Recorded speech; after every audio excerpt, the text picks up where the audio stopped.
from the campus of Sacramento State, the 2016 Sacramento City Mayoral Debate, brought to you by ABC 10, the Sacramento Bee, Capital Public Radio, Sacramento State, and associated students at Sacramento State. Good afternoon. I'm Christina Mendonca from ABC 10, and I want to welcome you here today to Sacramento State. Sacramento voters have a big decision to make: who will serve as the city's next mayor. Voters will go to the polls on June 7th, which is just 29 days from now. I'd like now to introduce the mayoral candidates joining us for today's debate. Tony Lopez is a former professional boxer from Sacramento. He was a three-time world boxing champion. He now runs a bail bond agency in Sacramento. Angelique Ashby represents North Natomas on the Sacramento City Council and serves as Mayor Pro Tem. She was elected to the council in 2010 and re-elected in 2014. Before she was elected to the council, she was a community leader and small business owner. Darrell Steinberg was a member of the Sacramento City Council in the 90s. After that, he was a member of the California State Assembly and later the California State Senate. From 2008 through 2014, he was California Senate President Pro Tem and the leader of the majority party in the Senate. Thank you all for joining us today. Thank you. Thank you. Our panel this afternoon, in no particular order: Kevin Yamamura, the Sacramento Bee's city editor. Kevin oversees local politics and education coverage. He is a Sacramento native and spent most of his career covering state politics at the Bee's Capitol Bureau, including the legislature, state budget crisis, and former Governor Arnold Schwarzenegger. Capital Public Radio's Bob Moffett graduated from the Reynolds School of Journalism at the University of Nevada, Reno in 1993. He has been covering news and sports in Northern California and Nevada for the past 20 years. His work has received awards for excellence more than a half dozen times, and he spent much of his youth watching the wheels of government turn in the Mariposa County Supervisor's Chambers, where his father served for 18 years. Erin Fields is a graduating government journalism major at Sacramento State. This year, she has been the Associated Students Incorporated Director of Social Sciences and Interdisciplinary Studies and Vice President of Finance. Erin will be going to Washington, D.C. to pursue a graduate degree in political communication. Today's questions come from our panelists and also from members of the public. We want to cover as much ground as possible, so we'll get right to it. Now, the order of these first answers come after a hat poll with the campaigns present. So Mr. Lopez will answer first, then Ms. Ashby, then Mr. Steinberg. The first question: how will your leadership make Sacramento a different city by the time you leave office? Ooh, that's a really good question. An easy one to talk about. Well, as mayor of Sacramento, there's a lot of things I plan to do. I come with a different shall we say, insight for Sacramento. Not only was I born here, I was raised here, won world titles here. Been here my whole life, 53 years. In saying that, I know a lot about Sacramento. I do a little bit of everything. I hang out with anybody and everybody. So in my perspective, the city of Sacramento's going to see a big change in job increase. We're going to house our homeless, which I already have a plan for. Anything I say on my 4-point plan, I already can do yesterday. I'm ready to get started today. And so, we're going to honestly make it easier for our elderly to live in Sacramento. We're going to clean Sacramento. We've got to clean it up. So before we invite people to open shop in Sacramento, businesses, big, small, or medium, we need to clean Sacramento up. That's what we're going to do. All right. Ms. Ashby. Thank you. Well, I'm currently on the council, and I'm proud of the trajectory that we're on and the momentum that we have fought hard for, even during some of the worst recession years in our lifetimes. For the last 4 years, I've served as either Mayor Pro Tem or Vice Mayor of the current council in a leadership capacity all around our city. And I think what I bring to the table is a depth of knowledge that will allow us to continue forward and really maximize what we've started here in Sacramento. I want to address public safety. I want to make sure that Sacramento is the safest big city in California. I want to address economic development. We have a lot of investment in our city right now, but we need to capitalize on that. We need to be an easier place for people to do business in Sacramento. So I'm proud to be in front of you today, looking forward to this conversation, and want to be sure that I thank all the hosts, there's so many, but all the hosts of this event, particularly Sac State. Mr. Steinberg? Thank you to all of the hosts. People ask me all the time on the campaign trail, you've served 20 years. You were President Pro Tem of the Senate. Why do you want to run for mayor of Sacramento? And my answer is, who wouldn't want to be mayor of Sacramento in 2016 when our economic possibilities have been awakened? I am running on a 4-part platform. I want to elevate the economic renaissance of this city, to make the waterfront a destination, to increase tourism, to bring our share of tech from the Bay Area to Sacramento. But I want to connect the dots. I also want to tackle aggressively the homeless problem. I want to reorganize this city to the way it was in the 1990s, with more of an emphasis on neighborhood services. And finally, I want to make this a city for and about youth. I look forward to talking about all these topics and hopefully more this afternoon. Thank you again. These next questions are also for all of the candidates, and we can go in the same order, and we begin with Aaron. Thank you, Christina. What would you do as mayor to ensure that working students and new graduates can afford to live in Sacramento? Well, first of all, affordable housing should be number one. There's a lot of different stuff. I'm not mayor yet, so I don't know actually what I can do, but I will fight hard for it. Because trust me, I live in Sacramento too. I have a house here, and as I see my utilities and property taxes, everything going up, you know, it's time to calm down, rolling back. You know, so that's what I'm going to start working on. And in doing that, you have to bring more vibrant jobs to Sacramento. Like not just small jobs, but medium jobs, but big jobs, good paying jobs. And we have to take them out of downtown Sacramento. Is getting so saturated that we need to start bringing businesses to our neighborhoods. Big business, good jobs, not just mediocre jobs, but good jobs, so that we can actually walk to work. That would be nice. You know, I go into different parts of Sacramento, I see empty lots. But I don't see empty lots, I see opportunity.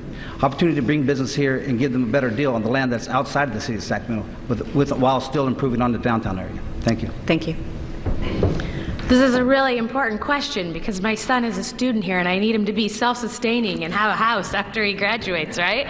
Just like all the rest of you. So, yeah, I mean, I think the key to this issue is really twofold, really. It's about jobs. Do we have jobs for our young people? And right now, we don't have enough. We don't have enough. We know that we're losing more of our graduates than we're retaining from our two largest universities, Sac State and UC Davis in the region. So we've got to work with those universities to not just recruit jobs and retain jobs, but to grow jobs in the appropriate industries and fields that the schools are working on. We need to partner there moving forward. And then the second piece, of course, is affordable housing. Sacramento needs more housing all across the housing spectrum, from low-income housing up to move-up housing. Housing entered in anywhere along that spectrum helps alleviate problems all throughout. We need to do more than what we've done so far, which is to make it just sort of an initiative. We'll have to have a concrete plan moving forward and take a vote on it. Thank you. 45 seconds is fast. That is very fast. That is very, very fast. You know, the challenge for leadership is the following. Can we answer yes to the question, will the next generation choose to live in Sacramento? And the answer to that question, again, depends on how we connect those dots. If we aren't serious about making this more than just a government town, and I worked in government, and I love public service, but if we aren't serious about diversifying this economy and creating high-wage jobs, the answer to that question will be no. And then it's also about the kind of culture we create in Sacramento. Do we have vibrant arts? Do we have a variety of things for people to do? And do we have good schools and safe neighborhoods? And I agree with Councilmember Ashby. The city needs to move from an aspiration to build 10,000 housing units, for example, downtown, to an actual policy. We need a production standard in this city that says we are so fast. That is fast. That is fast. Thank you. To build affordable housing. Thank you. Just end with I agree with Councilmember Ashby. It's a good way to end. Yes, we agree on more than we disagree on. That's for sure. The City Council is considering several options to move forward with homeless housing. Do you support the idea of a temporary housing village? And what would be the first thing you would do as mayor? Mr. Lopez. Well, you say What'd you say? Temporary housing? Yes. Temporary. I don't see nothing temporary. The only thing temporary for the homeless is I see, because I'm going to give a hand up, not a handout. I see housing the homeless as one of our main things that we have to do in Sacramento, which I can already do. I can do it yesterday. Very affordable for the city of Sacramento to do. Again, I think of giving a hand up, so I would like to charge them $100 a month to live there. I mean, who would love to live free? We would all love to live free, but it's not possible. So, stop selling them a fantasy and give them back into reality of life and get up and coming. Because as a homeless person, I would assume it would be nice to, wake up in your own house, be able to take showers, shave, brush your teeth, do whatever you got to do, get ready to go what? To go look for a job in Sacramento. That's something, that's called a hands up. So if we keep giving hands out, it has zero value. Time. But if you make them work for it, they'll get it done. Yeah, I'm proud of the effort that the City of Sacramento initiated about a year and a half ago to partner with the county on the Sacramento Steps Forward Common Sense program, which is the housing first model with intensive outreach and then bringing people into wraparound service models. We know that's what works. We know that's what we need to do. The problem is our inventory and not having enough, and we're going to have to find funding sources. I often express my frustration around the loss of redevelopment dollars, $65 million a year to the city and county that we can no longer use. I do not support a tent city model. I think that is not a good standard for Sacramento, but we do need additional shelter space, we do need triage space, and we certainly need to grow our inventory of low-income housing and wraparound service model housing for those most in need. Thank you. Homelessness need not be hopelessness. We know what works. It's intensive outreach, it's case management, it's housing, and it's services, especially for the chronically homeless who are mostly mentally ill or dealing with drug abuse. I agree again with Councilmember Ashby that the city has begun the right approach. But the question is, where are we going to get the capacity for housing? I am sponsoring the legislative No Place Like Home initiative to create a $2 billion capital bond for permanent housing. It's going to pass in this year's state budget. And when it does, Sacramento is going to be first in line to make our city a housing first city, because that is the solution. I don't agree with the tent city or the Band-Aid approach. We need to focus on permanent housing. The number of violent crimes increased last year in Sacramento by more than 20%. What would you do to reverse this trend specifically? Well, first thing we need to do is re-educate or redirect our children into doing something positive in their life and not getting into crime and drugs. As you say to that, I own a bail bonds company here in Sacramento. I've been dealing with it for the last 17 years. And as I see it, it is getting much worse. It's not getting any better. But until we start educating our children and our young adults into turning a different cheek and going a different way, it's going to keep happening. So we got to start at them early. Because in today's world, crime starts earlier now. It's not like it was back in the old days where they did it as adults. They're doing it as kids now. So we need to start focusing on them and the middle-aged kids. Once we get them down, then we can start re-educating the future for our kids. Thank you.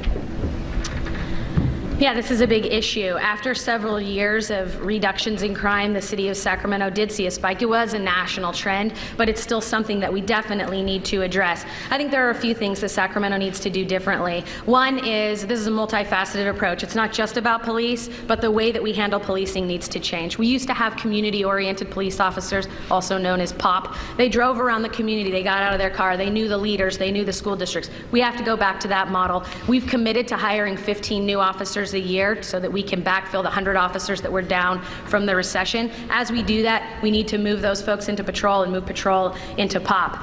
We also need to work with our school districts for more after-school programs. Boys and girls clubs are great. We have to well-fund our library so that that is a resource for young people. We need to make sure that people have jobs so that they're busy and they can make their own income and they're self-sufficient. Did you say time, Beth? Time, I did. All right, thank you. Thank you.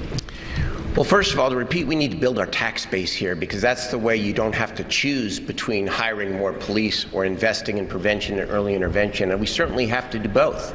We are down over 100 police officers from the height of the recession, and you see it in places that people don't often talk about. We don't have hardly nearly as many traffic officers as we used to have, and traffic and speeding, those are quality of life issues.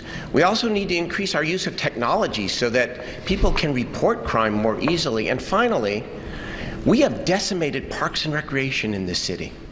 This needs to be a city for and about youth. not only building back parks and recreation, but a much closer relationship with our schools to build pathways and internships for young people in Sacramento industries. Multifaceted, I agree. All right, this next grouping of questions will be candidate specific. And we'll start with Aaron. Mr. Lopez, you have said your lack of political experience should be considered a positive. How do you expect to lead the city without having served in public office? Good question. This is the political brain. This is where they think. I don't have a political brain. I can bring stuff from the outside, bring in new stuff, new imagination from people just like you, me, and my neighbors. You know, it's not tough, it's common sense. My whole thing of being here is for common sense. I mean, watch. It doesn't matter what you say. I have a plan for it. You know, people say, all the questions you're going to ask is riverfront. What about a riverfront? Hey, that brings in a lot of business, we need to finish off what Kevin Johnson started with downtown K Street Mall. I have a lot of ideas. You know, and they're great ideas. You know, we need we have a gang problem and crime problem? Yes, we do. Guess what? My man, Trino Saval, is someone here that can take care of that right now. He's doing a great job for Woodland, California right now. I'm ready to go yesterday. So all the questions that you're asking me today is sitting here going, wow, you know what? They're saying my answers, and they've been saying my answers. So that means I'm doing a good job, because if they're using my answers for the questions that I'm asked for, that means I'm doing a damn good job. Thank you. Mr. Steinberg. You transferred $1.4 million from a lieutenant governor account to a mayoral account. The transfer is allowed. The question is, should it be? Yes, I think it should be. The law is very clear. Let me make a couple comments about this, because Councilmember Ashby has argued it both ways. She's complained about it, but then she's also said, well, I'm just using this to run for higher office. The transfer of the money, I think, shows to people that I'm all in. I want to be mayor of Sacramento.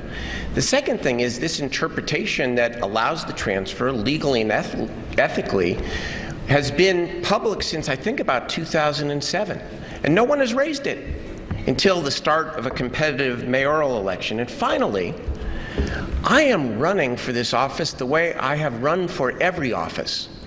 I've held 53 house parties and coffees. I've knocked on over 2,000 doors, and I'm running to meet the people, to learn from the people, and to earn their trust.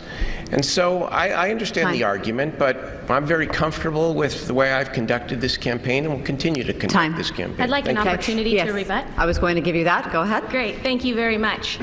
Let me be really clear, just in case I haven't been. There is no way that you should be able to transfer $1.4 million raised over 5 years by special interests all across this state, from LA to Red Bluff, into a Sacramento City mayor's race. When you drive down the streets and you are inundated by signs, or you turn on the TV and you see $250,000 worth of ad buy, you need to know that those are dollars from outside of Sacramento's special interests that paid for him to run for lieutenant governor, affecting this mayor's race right now in our city in Sacramento.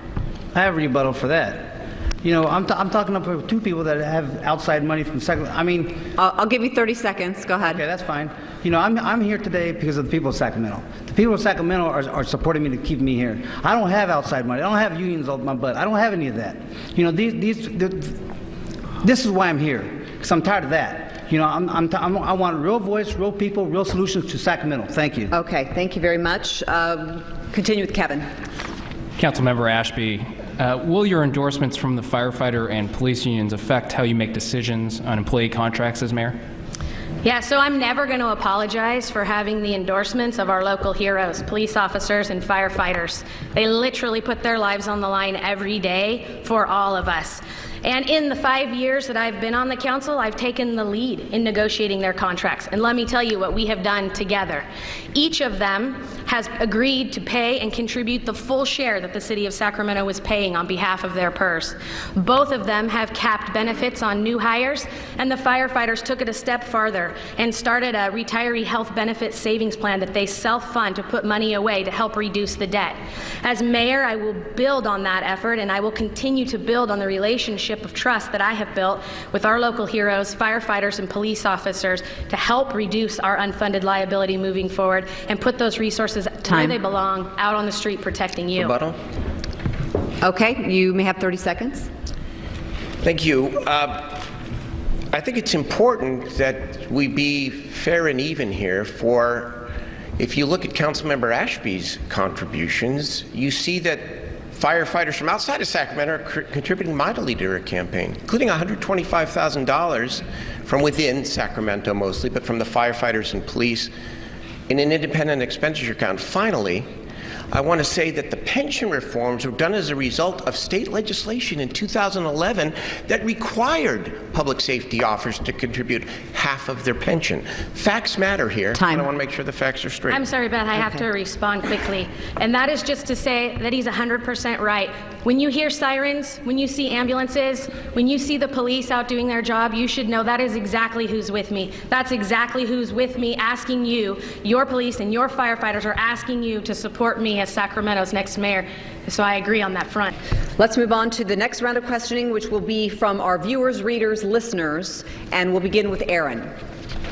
This question is first directed to Senator Steinberg. Cynthia Meha is a government international relations major and a freshman here at Sac State. She says, the White House recently selected Sacramento as a pilot site for a new health and career pathways program that seeks to increase the number of people working in high-wage healthcare jobs. As mayor, what will you do to bring more programs like this to assure Sacramento has high-wage job opportunities for Sacramento State alumni? Well, this is another area where I can connect what I have already done with what I plan to do.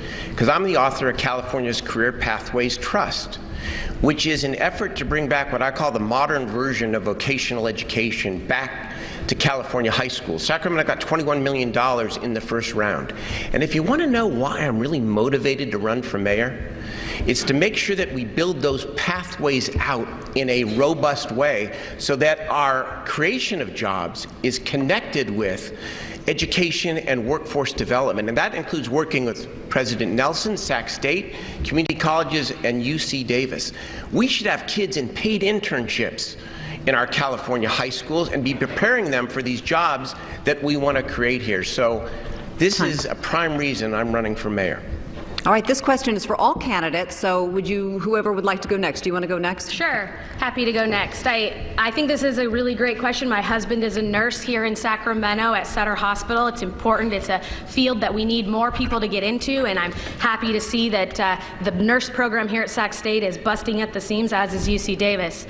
But I think, important to note here is that Mr. Steinberg wants it both ways. He both wants to tell you that he's responsible for these programs and also wants to tell you that Sacramento doesn't have them yet. You were the senator at our time. We should already have them in place now. It's not an accurate statement to say, as mayor, I'll now go back and build on the work that I had as senator. When you were our senator, the program should have benefited Sacramento more. It's a recurring theme on redevelopment, where we lost $65 million a year and weren't able to stop that, on cap and trade, where we didn't draw down any dollars in the first year. And so I'm anxious to get at the helm in the mayor's seat so that we can actually fight for those dollars. I do have the endorsement of our current senator, Dr. Richard Tam. Okay, we want Mr. Lopez to answer the question, but do you want 30 seconds to rebuttal first? Okay, go ahead. Getting a little chippy here, I see. This is good. It's a debate. Again, I would say to Councilmember Ashby, look, facts matter. If you want to talk about a recurring pattern, I authored the Career Pathways Trust in 2013. Sacramento got $21 million in the first round. I've been out of office. So the bulk of the money has not been implemented. Just like cap and trade, I authored the cap and trade investment plan. They let out $120 million. Sacramento didn't get a dime of it. You criticized me in the last debate because I didn't fight for that money. I authored it in 2014. I'm not in office. Time. Thank you. Mr. Lopez. Well, it's just like me. I haven't sat in a Senate seat, and I haven't been a mayor pro tem. So when I get there, I'll tell you what, I'm really going to discuss it, look at it, talk to the people that, it's like this. I'm in a new job. When you go to a new job, you just can't throw someone in there and go, hey, expect them to know everything. You can learn. It's like boxing. Just one day I walked into a gym, and it doesn't take very long. A week later, I had my first fight. And check this out, because that's how it is for me here. I don't know all the answers that they're going to know. They have all the experience. I'm going to bring out outside ideas, bring them to the inside, and to have new ideas for Sacramento. And and that's just the way it's going to go. I'm going to have new ideas for once I get to read over the material. I'll have new ideas. Thank you. Okay. Thank you. Rebecca Sherrod has lived in the city for 8 years and has noticed an increase in traffic and wants to know what you will do to make Sacramento safer and more welcoming for pedestrians and cyclists. Ms. Ashby.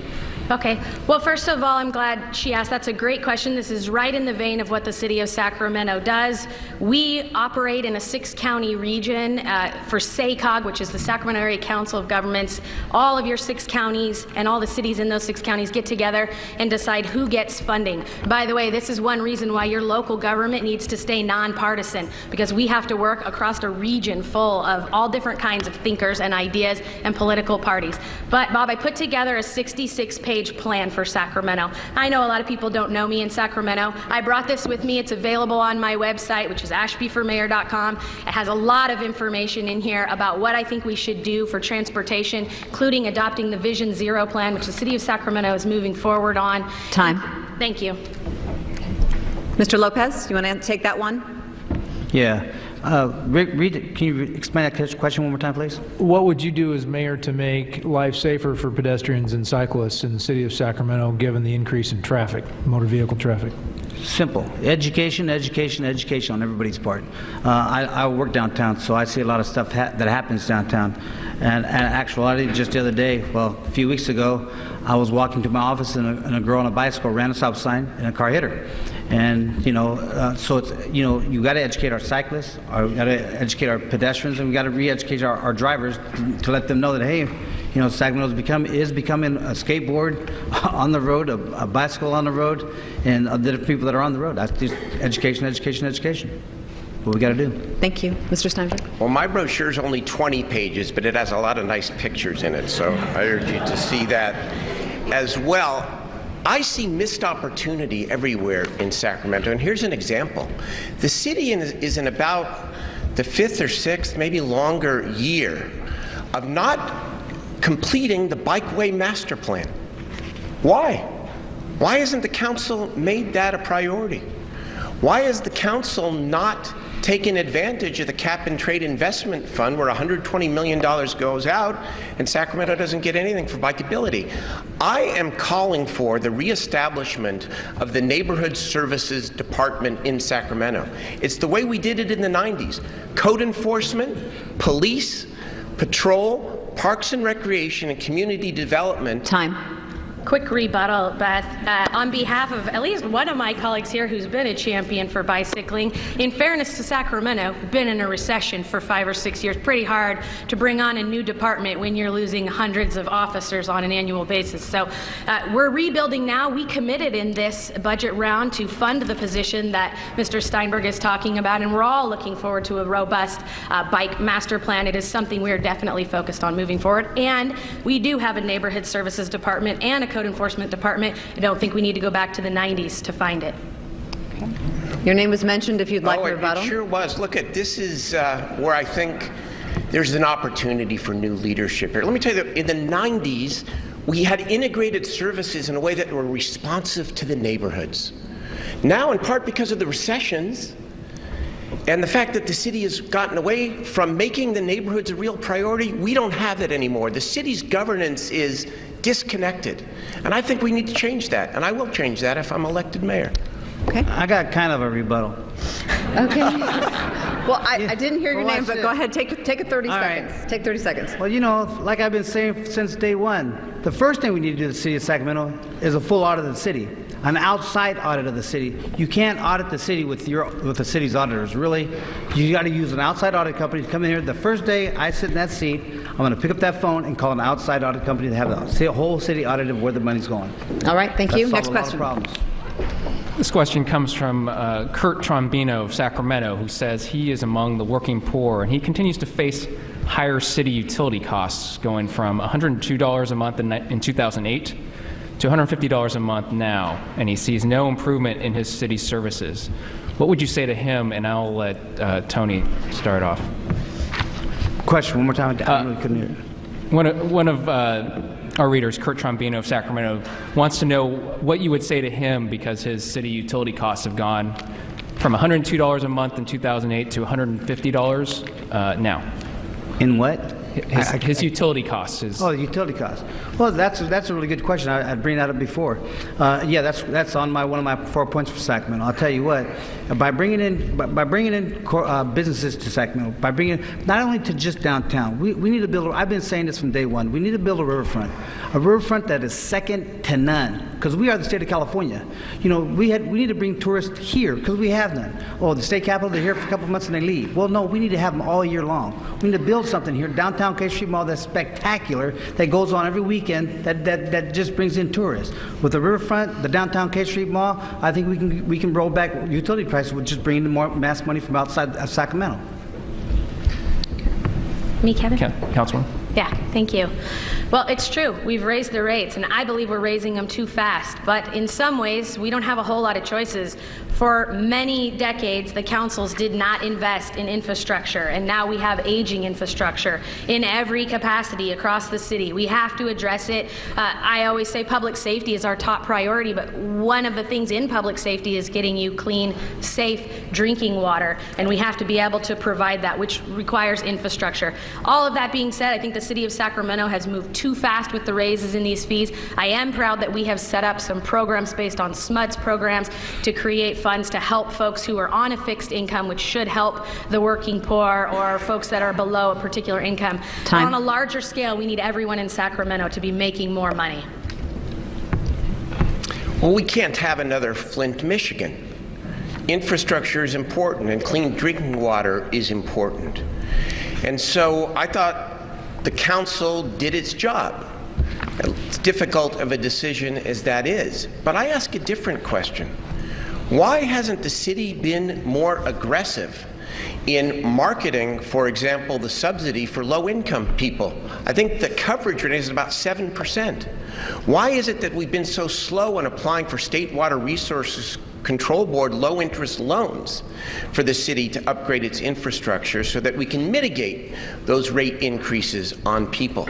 And so I think we need an even more functional city government, and a city government that is aggressive at going after state and federal resources to help solve some of these problems. Quick rebuttal. The city of Sacramento did go after funds for water meters. We were woefully underfunded. We didn't get very much money from the state. I agree. We should have gotten more state funding. If we had, we wouldn't have had to raise the rates as high as quickly.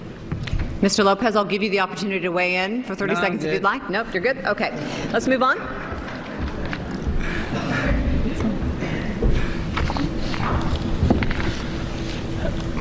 This next one looks like it comes from, at least on my schedule, Aaron from Jazzy Murphy. Jazzy Murphy, Sacramento State Interim Director of Academic Advising, asks, what role do you believe the city should play in the Sacramento Pathways Project, the collaborative partnership for students enrolled at Sac City Unified Schools to persist to Los Rios College and Sac State? Well, again, I helped develop this whole concept as a state leader, and I think we need a much greater partnership between our city schools, Sac State, the community colleges, and UC Davis. The problem is when you look at the variety of academies in high school around the region, they're very mixed in terms of performance. There aren't enough internships. There aren't enough partnerships between Sacramento industries and our high schools in partnership with Sacramento State University. And again, there's a lot of state resources out there. Our city is only as good as its public schools. And a mayor needs to be about public education, just like Joe Cerna was back in the 1990s. Time. I'll be the same. Ready? Yeah. So I agree that the city of Sacramento needs to take a bigger role. The best thing that we could do is put our money where our mouth is and use the Career Pathways program to help diversify our own city employees. We need to diversify the police department and the fire department, and we could be doing that in partnership with the junior colleges and Sac State and UC Davis, and we should be. It is an area where we have fallen flat. We definitely need to do that moving forward. I would also say that while I believe education is an important issue, by the way, I'm a mom with 3 kids, one who's 3 years old today, in fact, so I got a long ways to go before I pay the last set of college tuition. There isn't a whole lot more important than education, but it's also outside the purview of the city of Sacramento. It is something for which we can be a tremendous partner, but we cannot change curriculum from the mayor's dais. It would be a mistake to do so. Mr. Lopez.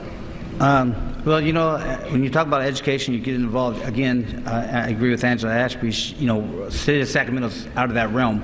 You're talking about a realm that they can't even compete with. It's not the mayor's job, basically. But I'll tell you what. Every parent wishes and hopes that their kids go to college. Every parent does. You know, but in reality, not every kid is going to go to college. That's a fact. So, you know, I think the city of Sacramento needs to help the schools with some outside assistance from not just from college. Whatever happened to ROP?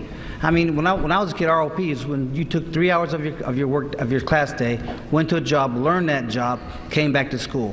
Whatever happened to that? Why can't we get back to something like that? I think ROP it helped me out. Time. You know, thank you. Rebuttal. Okay. Yes. In 2015, 61% of Sac City graduates who attend Sac State University have to take either remedial education or remedial math. If anyone doesn't think that public education and improving public education is not a high priority for the next mayor of Sacramento, I think they are mistaken. This is a huge priority if we're going to live up to this potential of a high-wage, modern economy. Rebuttal. Of course we have to partner with the education institutes. For goodness sakes, last year I passed a bond for the Natomas Unified School District facilities only so they could build 3 new schools. What I am suggesting to you is to know the role. The city of Sacramento can be a terrific partner, but schools and school boards do not fall under our jurisdiction. So all we can do is lobby for those efforts. It's not like being in the state Senate where you can work on these issues and pass a piece of legislation and then the school districts have to implement it. We don't sit in that seat as mayor. That is not what we do, even though we can be a tremendous partner and should be a tremendous partner and absolutely should lead the way. Okay, let's move on to the next question. Tony Colley of Sacramento asks, would you be willing to conduct a gender pay equity study for city employees and identify additional strategies to boost the economic status of women in Sacramento? Ms. Ashby? Yes, hallelujah. Great question. I would love to do that. I'll share with you a point of frustration I've had. Most of you probably know I'm the only woman left on the Sacramento City Council. Ladies, please feel free to join me. I would love to have you. And recently, some of my colleagues led an effort that they called Pay Equity. They had a group, they literally named it Equity, and they never once talked about gender. They talked about minimum wage, which is great and important to do, but they never talked about gender. And when they came back to council and I said, what about gender? What about equity and pay? It was largely ignored. Absolutely, Sacramento needs to take a lead. This isn't even a tough issue. This is the reason why women need to get more involved. Look, on a local level, not only am I the only one on the city council, but your board of supervisor members and your assembly and state senate that are elected in the city are all men too. It's a 14-to-1 ratio. We can't fix that problem unless we add more help. Yes, of course. And I am not a woman. What? But I have championed the cause of gender equity my entire public career. One of my proudest bills was my 2004 effort to expand Title IX in California to ensure that its equal access provisions apply to cities and counties. And I have always been about public policies that elevate women in the workplace. And you're right, we need more elected women in public office, absolutely.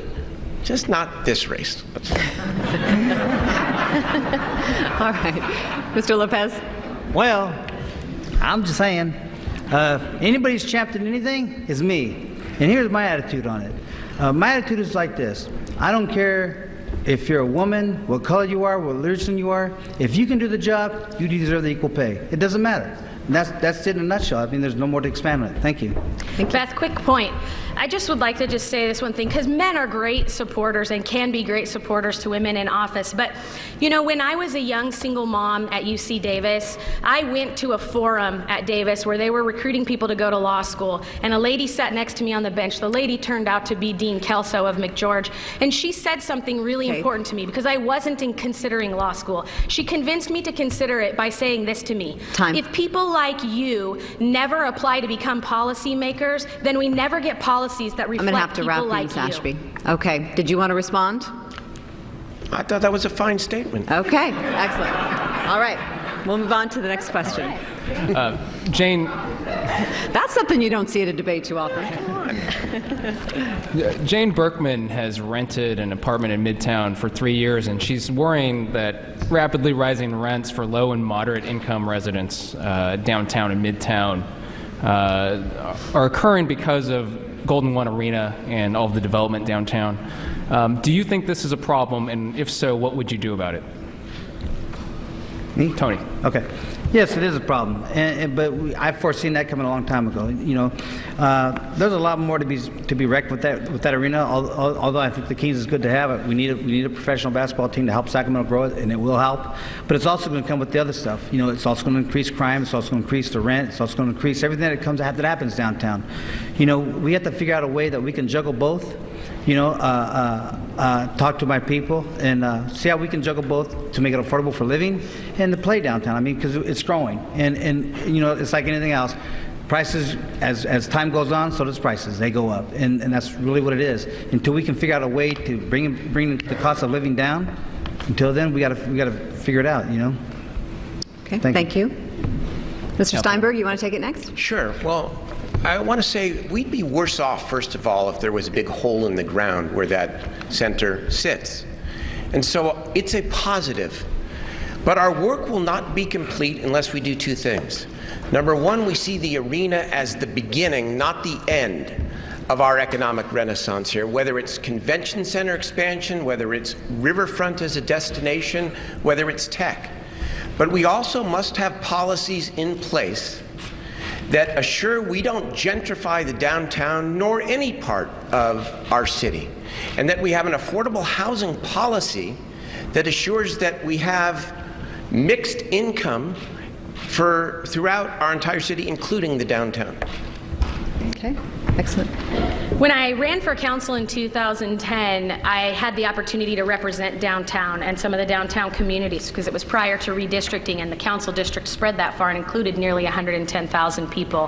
What I learned about downtown, folks, is that it is a tremendous place to live and that people absolutely love it. What's great is that 5 years later, there are more people that want to be in our downtown. The city of Sacramento has a housing initiative that lays out a plan for having housing at a variety of levels. That's not good enough. We need a policy. We have to adopt a policy which forces a discussion which codifies exactly how we do it and what type of housing we put in place. But I will go back to this issue. It is problematic for us to do affordable housing without redevelopment. Between 2008 and 2011, when the legislature killed it, we built 2,000 units downtown. We cannot do that anymore. Rebuttal. Yes, go ahead. Redevelopment, that's come up a few times. The facts matter. The state did not cut redevelopment. The cities filed a lawsuit that ended redevelopment, but you know, that's an old issue now. The question is, who is in a better position to draw down the state $2 billion No Place Like Home initiative dollars, or the cap and trade dollars where 10% have to be set aside for affordable housing? Who has the experience to build coalitions and actually write that policy that's going to make a difference for affordable housing and for people? Quick rebuttal. I'm sorry, but it's just really hard to hear that when on the one hand you say you couldn't protect us from the $65 million a year hit. You were leading the legislature at the time, and now you're telling us, but as mayor, I will be able to lead this other amount of money that Kevin De Leon out of Los Angeles is bringing down for homelessness. They have 30,000 unhoused homeless in Los Angeles County on any given night. While I don't doubt your work and you've done fine, it's just not okay to say both things. You couldn't protect us from $65 million, and you also now say you can draw down more money. I got to You were the senator at that time. I sure was. And you know what? I will put my public record as pro tem of this Senate before the people of Sacramento very happily. I inherited a $42 billion deficit, the worst in modern state history. And by the time I left office, not only because of me, but I was a central part of it. The state was in better shape. So there you have it. I'll let the people judge my record during the Senate. I'm very proud of it. But you balanced that budget on the backs of local governments. We're going to have to move on. In the city, we don't have that luxury. We have to have a balanced budget at the end of every budget. Our next question. What is your opinion of concealed weapons permits? Do they serve a purpose, and should people be afraid of people who have them? Mr. Steinberg. No, I'm opposed to concealed weapons permits. I think we have far too many guns out on the streets. I'd like to see us go the opposite direction. And I was proud to fight for a stronger assault weapons ban in California. And I will continue to use my voice and influence to say that we need fewer guns. And we need to work with the Attorney General to make sure that and our police department, to make sure that we confiscate guns from people who are prohibited from having them in the first place. No on concealed weapons permits. Mr. Lopez? Definitely yes on concealed weapons, but be held by responsible people. I carry one. I have one. And I'm proud to say it. You know what? Here's what it really is. When you're in a store and everybody has a sidearm, are you really going to rob that store? When you walk into a house, well, I'll tell you what, give me your address and I'll put it out here to have people go to your house, because they won't come to mine. Because without the concealed, I mean, it's responsibility, people. You know, cliches are cliches because they're true. You take away guns from people, and you make carrying a gun a crime, only criminals will have guns. And that's a fact. So what are we really telling ourselves? That we're going to give the criminal the hands up and we have to fight a bullet with bare hands? Are you serious? That's not how it goes. The criminals don't obey laws. We do, because we're all abiding, but the criminals don't. Think about that. Okay, Mr. Steinberg, you were mentioned. Do you want to respond to any of that? No, I think I stated my position. Okay, excellent. Ms. Ashby? Well, I am both literally and figuratively in the middle on this issue, and I think, you know, I'm for responsible gun ownership. I think we have too many concealed weapons out right now. The restriction is too loose, but I'm not opposed to concealed weapon permits. I've certainly seen it make a difference in some folks' lives, particularly prosecutors, district attorneys, and folks like Mr. Lopez who have a difficult job where they are in danger sometimes. Here's the issue, though. It's fine to ask us our opinion on that, but the mayor doesn't make that call. The sheriff issues concealed weapon permits, and sometimes the chief, depending on who the chief is, will either leave that to the sheriff or take a different position on it. And right now, the mayor doesn't choose the chief. The city manager chooses the chief, and the council doesn't have any say in who that person is. So while we can have an opinion, and we can lobby for our opinion, and we can use our bully pulpit and dais, we are not in charge of that issue. Voters likely will consider whether to legalize recreational marijuana use in California in November. Do you support legalizing recreational marijuana use, and why or why not? Me first? Senator. Okay. This is a tough one for me because I don't think there is any great virtue in legalizing marijuana. But on the other hand, drug dealers don't card. And I would rather have it above ground and taxed than have it underground and not taxed. And for there to be some quality control as well. So I support legalization, albeit reluctantly, but I think it is a better public policy to have it all above board and to tax it to the benefit of youth programs and to the benefit of other city services. Yeah, so no, I am not in favor of legalizing marijuana. I was laughing because it's funny to think about quality control on marijuana and whose job that would be. But I think, you know, legalization of recreational marijuana, I think, is a bad precedent for California. That being said, if California chooses to do it, as a city governance, we have to be responsive. We need to be way out in front of it. We need to be prepared, just like we handled medicinal marijuana in the city of Sacramento. We have to tax it. Of course we would tax it. We have to address the public safety concerns that come along with it. And by the way, once that that happens, you have grows too, which bring about a whole nother issue, something that the city is grappling with around medicinal use right now too. And so it is something we should all absolutely keep our eye on. My turn? Yes. All right. I'm on the fence about it, but more for it than against it, that's for sure. I see it, if we're going to do it as a city and it comes down to the city, I say, look, if it don't make dollars, it don't make sense. Well, it makes lots of dollars, so it makes lots of sense in that sort of way. So I don't see nothing wrong with it. I think there's got to be some laws, since it is a new drug. People say, well, you compare drinking and driving. Well, that's been around since the beginning of time. Well, this is new. So there's got to be stricter rules and laws for marijuana. There has to be. There's got to be something put on the table that's a little bit more stricter than just drinking and driving, because we need to stop the kids from doing it. And that's the irresponsible ones. That's the one we really got to watch out for. And if the city gets involved in it, I see a city putting up a building that you can go there, get high, and take your time and go home. Thank you. Thank you. Okay. We'll do a 30-second rebuttal. I got cut off short. Tough to top that, but I was just going to say that I'm against concealed weapons holders smoking marijuana legally. Okay, thank you for that. So I tie the issues together. We have time for one more question from our panelists, and I will let our candidates know. For this one, we need a 30-second answer. That's 30 seconds, all right. Okay. Should the city continue to require people in Sacramento to conserve water, even though this has been a better year for rain and snow than the past 4 years? Yes, absolutely. We need your help. We need you to conserve water. We have to do better. We have to do a good job. We have really tight restrictions from the state. The state put ordinances in place that we're being held accountable to. They often don't distinguish the difference between us and coastal cities, so the standards are very high for Sacramento. We do need people to conserve. We have to do a good job of getting water meters in place so that folks can control and see how much water they're using. But yeah, Sacramento, you did a great job of conserving. Please keep going. Mr. Lopez? Yes, without a doubt. It's like it's like anything else.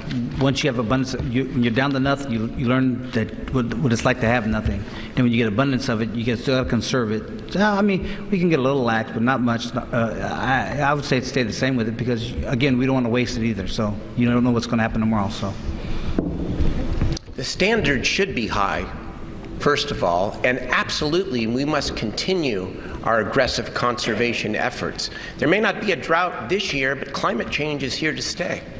And there will be future droughts. And it's incumbent upon all of us. We're the state capital. Let's take the lead here in spirit and in the letter of these laws. At this time, we'll do our closing statements. You'll each have 90 seconds, and we drew these names with the campaigns before the debate. So first will be Darrell Steinberg. Thank you.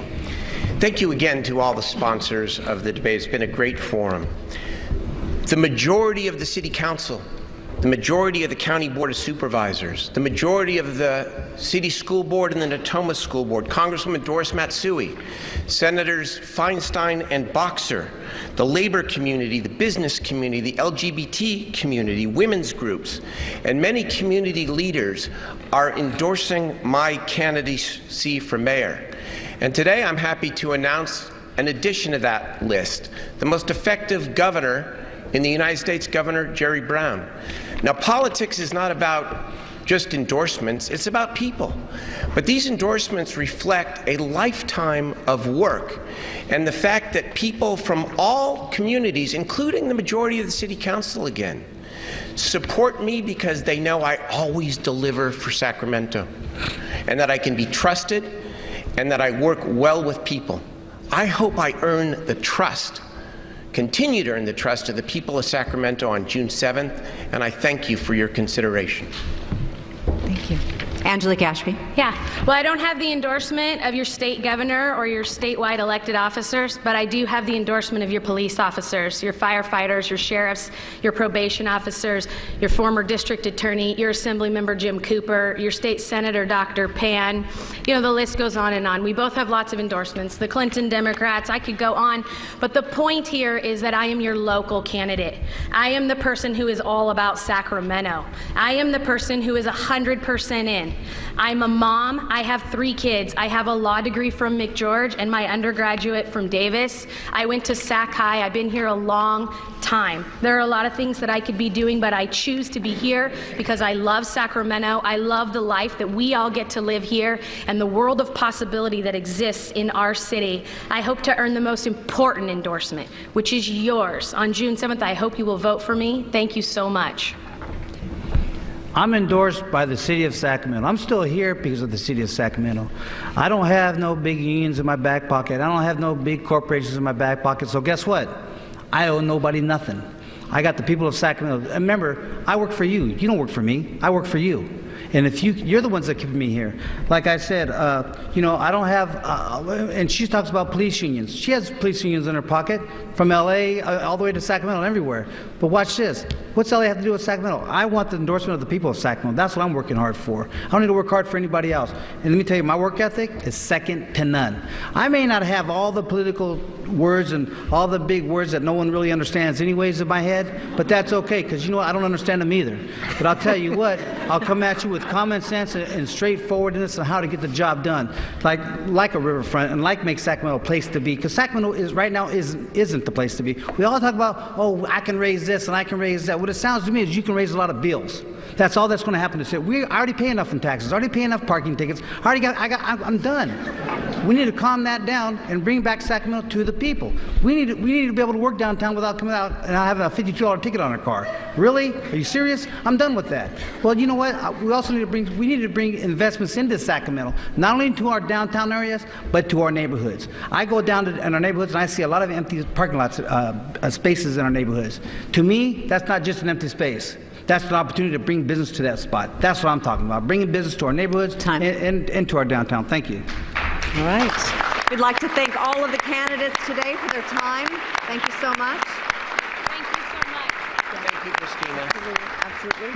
And also our panelists today, thank you very much for all of the questions and all of the viewers and readers and listeners that also submitted their questions.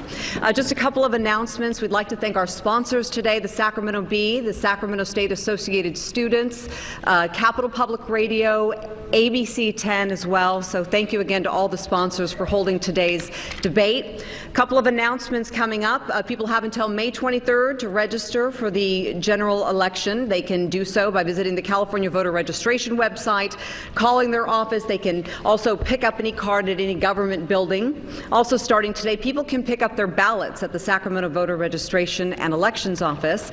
And today the Registration and Elections Office has also started mailing the vote-by-mail ballots to voters. Voters can submit them or mail them anytime after today. All vote-by-mail ballots have to be postmarked before or by election night to be received by the election office within 3 days. I'd like to give you the opportunity to give your Twitter handle or email or any additional information if viewers have some questions for you. I'll start with you, Kevin. Readers can follow our election coverage at sacb.com and follow us on Twitter at SacB News and my Twitter handle, K Yamamura. All right, Bob. Cap Radio News, Twitter handle, also my personal Twitter handle, Bob Moffitt, Moffitt, and capradio.org is where our election page is housed. Excellent. Aaron? You can follow ASI at our Facebook site, Sac State ASI, and we also have a Twitter and an Instagram page as well. All right, excellent. And we will have highlights of today's debate today on ABC 10 at 5, 6, and 11. Again, thank you so much for your time. Thank you for your participation. Good afternoon.